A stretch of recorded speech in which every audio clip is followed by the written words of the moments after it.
பூஜைங்கிற போட்டு மாந்திரவாதியை கூட்டு வந்து பூஜை போட்டு என் வீட்டு முன்ன வச்சு. ஹாய் ஹலோ வெல்கம் நண்பா. இது உங்கள் திரு பிளாக்ஸ். நம்ம இப்போ இன்னைக்கு என்ன பார்க்க போகிறோம்னு பார்த்தீங்கன்னா, உங்கள் எல்லாருக்குமே வந்து டிக்டாக் ஃபேமஸ் ஜிபி முத்து அவர் வந்து தெரிஞ்சிருக்கும். இந்த ஜிபி முத்து அவருக்கு வந்து பார்த்தீங்கன்னா, முதல்ல இருந்தே வந்து அவங்க ஊர்க்காரங்களுக்கும் இவருக்கு வந்து ஒரு பிரச்சனைகள் போய்கிட்டே இருந்துச்சு. இப்போ அது வந்து ஒரு ஸ்டெப் முன்னாடி போய் ஒரு பூதாகரமாக ஆயிருக்கு. அது என்னன்னு தான் நம்ம பார்க்க போகிறோம். வீடியோக்குள்ளே போகிறதுக்கு முன்னாடி மறக்காமல் நம்ம சேனலை சப்ஸ்கிரைப் பண்ணிக்கோங்க, லைக் பண்ணிக்கோங்க, தொடர்ந்து நம்மளோட இணைந்திருங்கள். பெரிய பெரிய உருவ படம் வரைஞ்சி, பொம்மை வரைஞ்சி, அது வரைஞ்சி, யாருக்கு அனுமதி. இந்த ஜிபி முத்து அவர்களோட இந்த ஊரில் நடக்கிற பிரச்சனை என்னன்னு பார்த்தீங்கன்னா, இவரோட வீடு வந்து ஒரு 4 வீடுகள் வந்து இவரோட அந்த ஃபேமுக்கு அப்புறம் வந்து இவர் வாங்கினாரா, இல்லை முதல்ல இருந்து இவர்கிட்ட இருந்ததான்னு தெரியல. ஒரு 4 வீடுகள் இவர் வீட்டுக்கு அடுத்தடுத்து இவர் வாங்கியிருக்காரு. ஒரு தெருவில் அந்த தெருவில் ஒரு 10 வீடு இருக்குன்னா 4 வீடுகள் இவரோட தான் இருக்குது. அந்த தெருவுக்கு இவரோட வீட்டுக்கு முன்னாடி வரைக்கும் கார் வரும். ஆனால் இவர் வந்து அந்த கார் வரக்கூடிய பாதையை ஆக்கிரமித்து இவங்க வந்து கோயில் கட்டியிருக்கிறதா வந்து அவர் வந்து கம்ப்ளைண்ட் பண்ணார். அந்த கம்ப்ளைண்ட் பண்ணி அவர் வந்து வழக்கு தொடர்ந்து அதுலேயும் ஜெயிச்சிருக்காராம். நம்ம ஏற்கனவே ஹைகோர்ட்டும் ஆடியோ விசாரணையிலையும் எல்லாமே சொல்லியிருக்கு பார்த்துருங்க எல்லாம். ஓகேவா? ஆனால் அதுக்கப்புறம் அவருக்கு என்ன நடந்ததுங்கிறது தான் வந்து இங்கே ஒரு பெரிய விஷயமே. என்னென்னா, தொடர்ந்து அவர் மேலே தாக்குதல்களாகட்டும், அந்த பாதையை திரும்பவும் ஆக்கிரமிக்கிறதாகட்டும், இந்த மாதிரி வேலைகள் வந்து தொடர்ந்து அந்த கிராமத்தில் வந்து நடந்துக்கிட்டே இருந்திருக்கு. அதை வந்து அவர் வந்து வீடியோ பதிவுகளை அவர் தான் வெளியிட்டிருக்காரு. ஓகேவா? அடுத்ததாக என்ன நடந்திருக்குன்னு பார்த்தீங்கன்னா, ஒரு இடையில வந்து பார்த்தீங்கன்னா, ஒரு சிறிய தகராறில் வந்து ஜிபி முத்துவையும் ஜிபி முத்து மகள்களையும் எல்லாரையும் தாக்கிட்டாங்கன்னு சொல்லி அவர் ஹாஸ்பிட்டல் அட்மிட் ஆகியிருந்தார். இந்த விஷயங்கள் நடந்துகிட்டு இருக்கும்போதும் கூட எந்த ஒரு நடவடிக்கையும் எடுக்கப்படலை அப்படிங்கிற மாதிரி தான் வந்து சொல்லியிருந்தார். வழக்கு பதிவு செய்யப்பட்டிருக்கு. அந்த சம்மந்தப்பட்ட நபர்கள் மீண்டும் இப்போ என்ன பண்ணியிருக்காங்க அப்படின்னு பார்த்தீங்கன்னா, ஜிபி முத்து அவர்களோட அந்த வீட்டிற்கு முன்னாடி மாந்திரீக பூஜை, பிளாக் மேஜிக்னு நம்ம சொல்லுவோம், அந்த மாதிரி ஒரு மாந்திரீக பூஜை நடத்தியிருக்காங்க. அதை வந்து அவர் வந்து சொல்லியிருக்காரு. ஏன் வீட்டுக்கு முன்னாடி எதுக்கு அந்த மாந்திரீக பூஜை நடத்துறீங்க அப்படிங்கிற மாதிரி ஒரு விஷயம் கேட்டதாக சொல்லி அவர் வந்து வீடியோ பதிவு வந்து வெளியிட்டிருக்காரு. இப்போ இதில் நம்ம என்ன கவனிக்கணும்னா, ஒரு மனுஷன் அலைஞ்சு கோர்ட்டுக்கு போய் கோர்ட் ஆர்டரை வாங்கிட்டார். இது வந்து பொதுவான ஒரு பாதை, இந்த பாதையில் எதுவும் பண்ணக்கூடாது அப்படின்னு. ஆனால் அந்த இதை பண்ணதுக்கப்புறமும் இவங்க வந்து தொடர்ந்து அந்த ஆக்கிரமிப்புகளை பண்ணிக்கிட்டு அதை எதிர்த்து கேள்வி கேட்குற ஒரு நபரை வந்து நசுக்கணும்னு நினைக்கிறது வந்து, நான் இதை வந்து எந்த இடத்துல நம்ம ஏற்றுக்க முடியும்னு எனக்கு தெரியலை.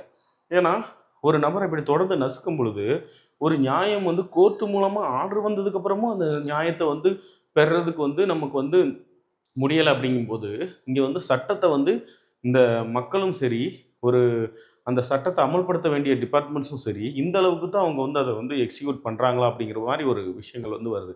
நான் என்ன சொல்கிறேன்னா, அங்கே என்ன நடந்திருக்கு, ஜிபி முத்து மேலே தவறா, அந்த ஊர் மக்கள் மேலே தவறா அப்படிங்கிறது எல்லாத்தையுமே வந்து அந்த அங்கே உள்ள லோக்கல் பாடிஸான ரெவென்யூ டிபார்ட்மெண்ட்டாக இருக்கட்டும், பஞ்சாயத்து டிபார்ட்மெண்ட்டாக இருக்கட்டும், நம்ம காவல்துறையாக இருக்கட்டும், எல்லாரும் சேர்ந்து இவங்களை கூப்பிட்டு அந்த ஸ்பாட்டில் வச்சு அதுக்கான ஒரு தீர்வை கொடுக்கணும் அப்படிங்கிறத கேட்டுக்கிறேன். ஏன்னா கோர்ட் ஆர்டர் வாங்கிட்டேன்னு சொல்கிறாரு. கோர்ட் ஆர்டர் வாங்கி போலீஸ் ஸ்டேஷனில் கொடுத்ததுக்கப்புறமும் அவர் அந்த ஊரில் இருக்க முடியாத அளவுக்கு இந்த மாதிரி ஒரு பிரச்சனை நடக்கும் பொழுது, தான் ஒரு ஊரில் என் சொந்த இடத்துல என்னால் ஃப்ரீடமாக நான் வாழ முடியலங்கிறது வந்து எவ்வளோ பெரிய கொடுமைன்னு நம்ம பார்க்கணும். ஜிபி முத்து நல்லவரா, அவர் எப்படி வந்தாருன்னு தெரியுமா நீங்கள் கேட்பீங்க. நான் அதை பற்றி சொல்லவே இல்லை. இங்கே வந்து நம்ம பார்க்க வேண்டியது, ஒரு மனுஷன் அவன் கஷ்டப்பட்டு என்ன பண்ணாலும் அவன் கஷ்டப்பட்டு உழைச்சி தான் ஒரு இடத்த வாங்கியிருக்கான். அந்த இடத்துக்கு வரக்கூடிய பாதைகள் எல்லாமே ரெக்கார்டில் இருக்குது. அந்த பாதையை ஆக்கிரமித்து ஒரு விஷயம் நடக்கும் பொழுது அவன் யாராக இருந்தாலும் குரல் கொடுக்கத்தான் செய்வான். அதைத்தான் அவரும் செஞ்சுருக்கார். ஸோ இங்கே வந்து அவர் மேலே எந்த ஒரு தவறுமே கிடையாது.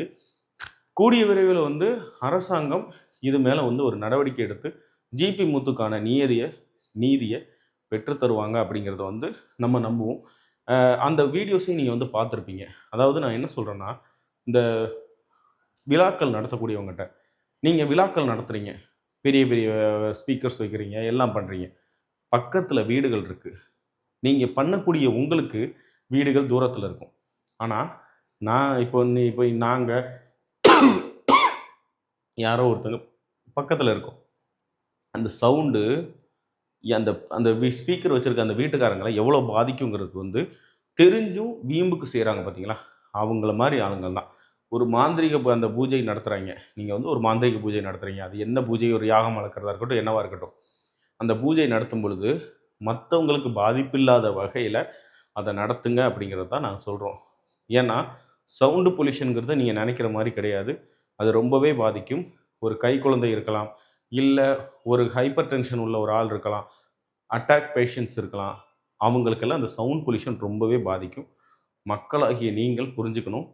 இல்ல ஒரு ஆள் இந்த மாரி பண்ணுங்க அப்படின்னு சொல்றாங்கன்னா, அவங்க கூட ஆதரவுக்காவது போய் நில்லுங்க. ஓகேவா? அவன் அவன் தேவைக்கு சொல்றான்னு நெனைக்காதீங்க. நாளைக்கு இது உங்களுக்கும் நடக்கும் பொழுது உங்களுக்கு அது புரிய வரும். ஓகே நண்பர்களே, இன்னைக்கு நம்ம பார்த்த வீடியோல உங்க கருத்து என்னங்கிறத மறக்காம நம்ம கமெண்ட் செக்ஷன்ல சொல்லிட்டு போயிருங்க. அடுத்த வீடியோல சந்திக்கலாம். இது உங்கள் திரு விலாக்ஸ். அடுத்த வீடியோல சந்திக்கலாம். நன்றி, வணக்கம்.